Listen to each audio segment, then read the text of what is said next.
malego na Mandela onye ego onye malego na Mandela onye ego onye malego na Mandela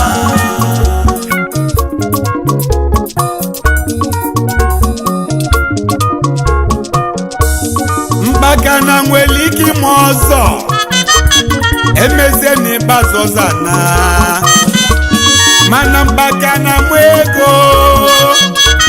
na o nwere ebe nyebe ego na-eje sọsọ mọlụsili fọbịa lelu onye ọbụla na-ekwele ego ọnya ka nwoke si ekwe ọnya ka nwaanyị si ekwe onye nke amatala ego jezie n'egoli Sọchukwu na-agọzi mmadụ bulike o nwere aka ịkọntrol ịkọlụ unu ka nkọlụ unu ka obele nwa si je obodo oyibo wee kwele ego ọnya ego wee manụ ọnya nyagoji bụlụ ọnya ego o nwere aka ịkọntrol ịkọlụ unu ka nkọlụ unu ka obele nwa si je obodo oyibo wee siele ego ọnya ego wee manụ ọnya ọ bụ nkọlụ unu ọ bụ nkọlụ na akịkọ unazi mụ kọlụ unu maka onye ego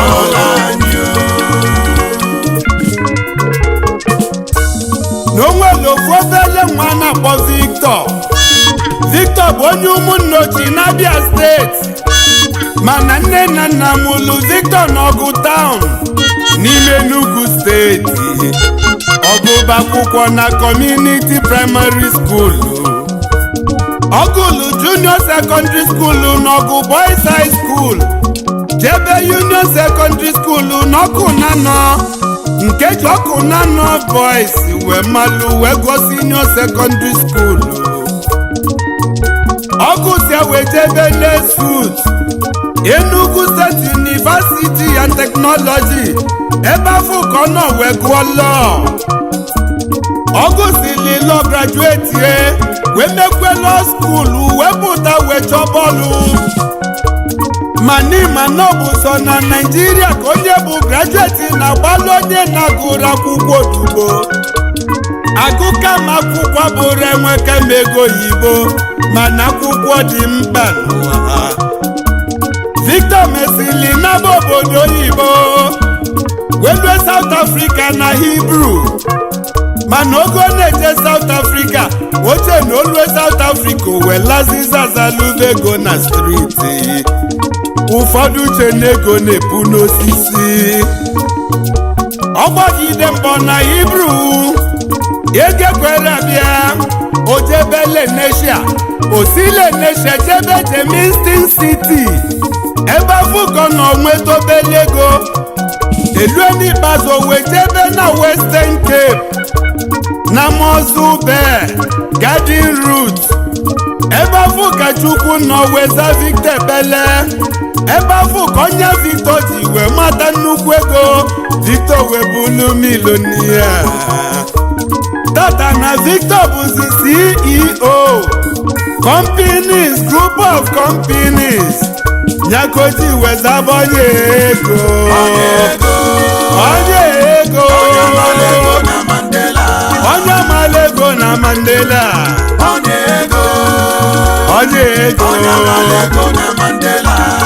obele nwa nwonye ụmụnne ochie n'Abia steeti onye ego onye malego yi mmụọ obele nwa aka Chukwu dị na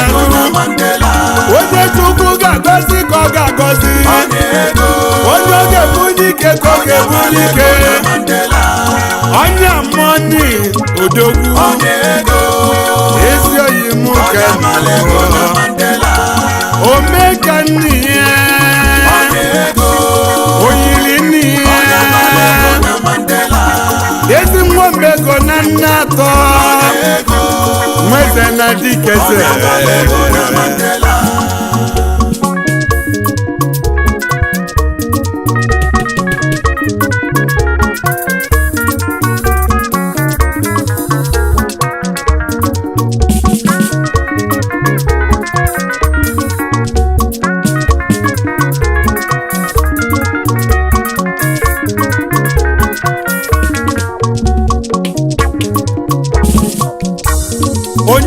onye ego na Mandela ọkwa mmadụ bụ onye ego Prince Victor Ofo onye malego wanu na South Africa ezi nwasi amụbanụ bụ leziama nnatọ n'ụmụnnochi n'Abia steeti ọkwa ngị bụ CEO Advic Gold and Diamond Exchange Advic Beauty Shop Automobile Dealer Ifejamọgalanyerika onye Chukwu gọziri n'ụwa negoli onye malego ife ihe oluchukwu ka Chukwu melu gị ihe oluchukwu ego na Chukwu nyelu gị ego ihe oluchukwu ezigbo nwanyị nọnyelu gị ya ka iji wejebe Limpopo na South Africa wee nụta Princess Mulalo Neri ya Ofo Mulalo beautiful gold and diamond lady Ukwoma kpọlụ ndị Abia steeti ngwa ka ikene Mulalo Neri Ofo Mulalo Neri Ofo gold and diamond baby Neri Ofo beautiful God of Limpopo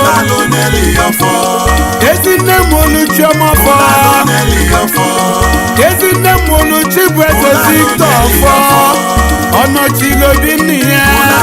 afụ nwechete na ezi mmụọnya malego bọba onye ego onye malego na Mandela jamba dodo omeka ndị ya na Mandela ezi nwasi amụba n'obulu ezi ama na nne atọ n'ụmụnnochi n'Abia steeti enwezi ụmụnnochi onye ego obele nwa ka Chukwu dị na onye Chukwu ga-agọzi ka ọ ga-agọzi onwere onye mma na ọ ga-eme onwere onye mma na onye ga-ebute ike kelibute ike bute ike gbalụ ndị ilo ya onye malego Igbo onye ego onye ego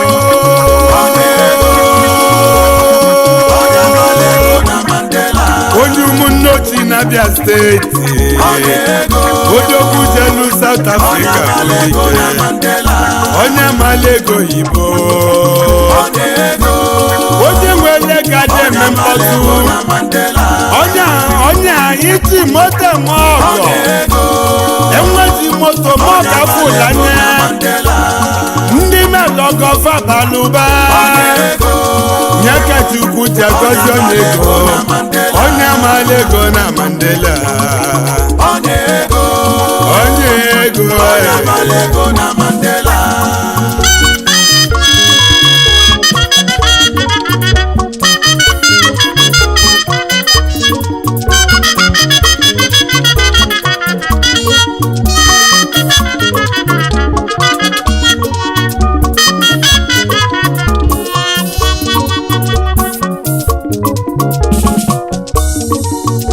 onye ka nchetezi nna gị ọnwụ bụ lezi nna gị ọ na-aba mmụọ Chukwu ga-analụ mkpụrụ obi na ndokwa His Royal Highness Eze David Ibakime Ofo ụba one of amụba ọnwụ bụ lomego na nna atọ n'ezi nne m ụlọ nya n'ọnya Royal Majesty Fidelia Nkemofo Ugeze nwanyị nne m ụlọ nya ego na South ka nke na ụmụnne ọnya maka na nwanne onye bụrụ ya Prince Injinia Ugochukwu Stanley Ofo odogwu na Abuja fresh money odogwu nwanne onye ego na South Prince Injinia Chukwudi David Ofo Injinia Chukwudi Prince Injinia Obinna Caleb Ofo last born obodobo nwa nwanne onye ego na South ka nkene ha Majesty ụzọ ọma ọfọ nwanne onye n'ịdị mma Prince Honorable Chukwujekwofor onye si m kene gị n'ezinụlọ gị Honorable onye ego onye jelu South Africa buli ike ebe onye na-eje Turkey bịa na-eje na onye nze nwa Mobi na-ekwunyeli ka nke na onye ego onye amoni onye malego na Mandela onye ego mkpaka na nwere ike ịmọzọ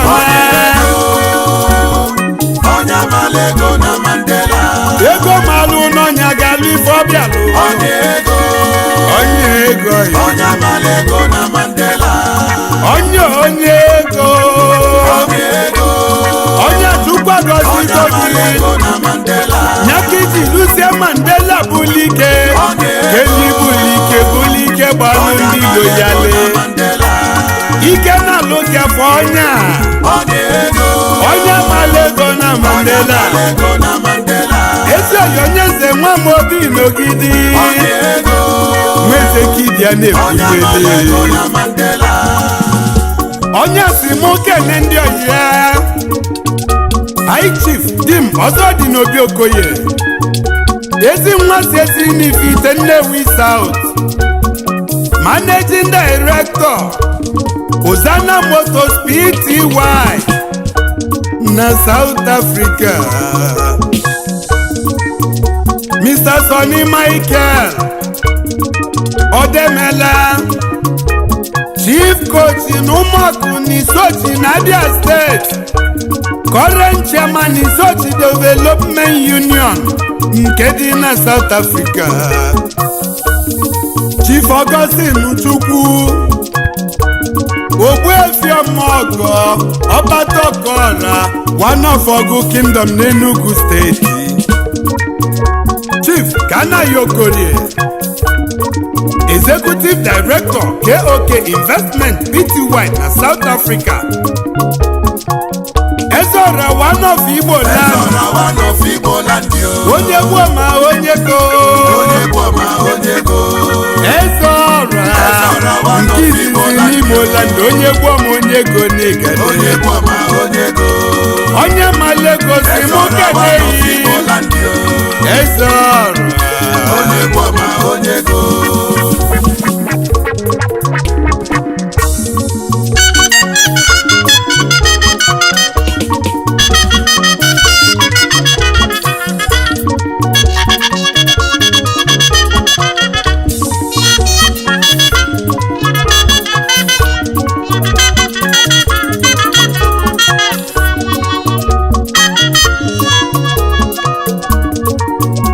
Ugochukwu Ezeoji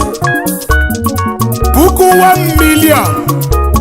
ezi nwasoku lochọkụ n'Umundochi n'Abia State Provost Enyimbenyi na Garden Route George South Africa onye ọma n'Igede puku 1 million onye nze nwa Mobi na-ekwunyeli Chifetala Kuegbu Ọbọngụ na mmiri onye na-enye agha na South Africa onye na-enye agha kenelu mụlọlọ Uchenna Kuegbu Uche tie nwa nyọma Ọbọngụ onye ego onye mmiri odogwu Mr. Luke Ibe ezi nwa si Ụmụnyalugo na Mbieri n'Imo State onye malego si mụ keneyi na Chukwu ga-akwụ ụgwọ n'ife ọmụ imelie nne n'ụwa onye nwere ọgọ mebe n'ọgamaka ka anyị ka onye ọka ihe banakọ n'ele ojo mmadụ ekwe ọnwa na South ọnwa onye ego n'Igede ka anyị ka onye ọka onye ọka n'igadi ọnwa na sauto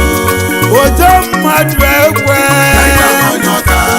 ihe ba n'aka n'ele ọnwa na sauto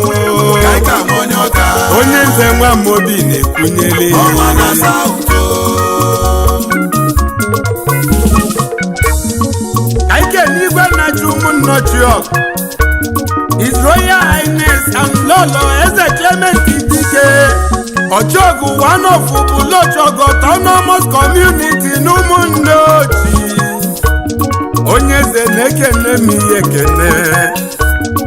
Sir and Lady Ifeanyi Okechukwu Ide the second na Nnato Chairman DOK Group of Companies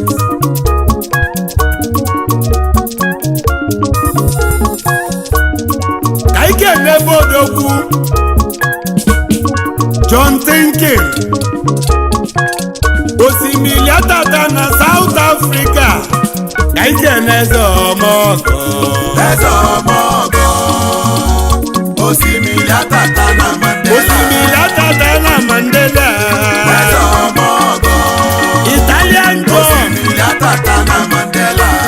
John Thinking eze ọmọgọ onye ego osimiri atata na Mandela osimiri atata na Mandela eze ọmọgọ onye amala ego si nke na-eyi osimiri atata na Mandela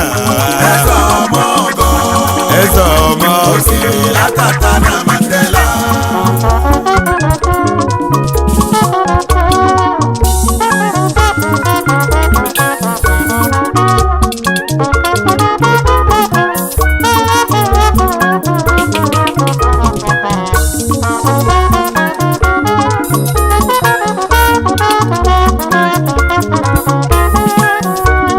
egwu nneti odogwu onye amala ego na South onye ego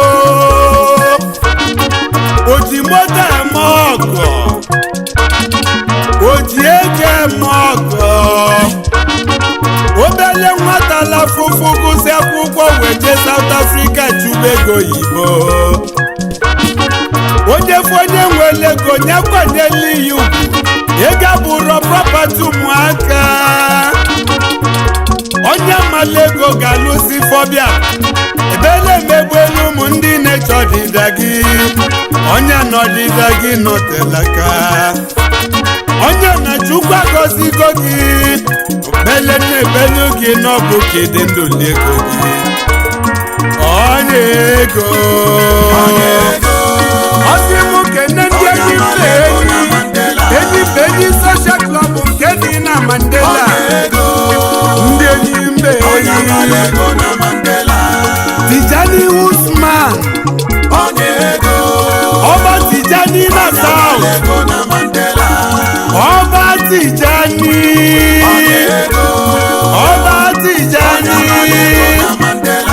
onye ego n'anya si m kenebe onye ego ndụkọ ọma njọkụ oji onye ọma ezi mmasị ụmụnaka nụ na-eyi na mbanọ onye ego si m kenebe onye amala ego na Mandela onye ego omekanne ya ezi nwa ego na nna atọ ezi nwa ego na nna atọ na nweze na dịka eze onye nze nwa Amobi na-ekwunyere onye ego ibe onye amala ego na Mandela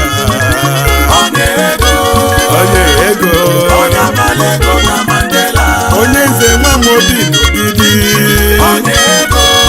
weze gị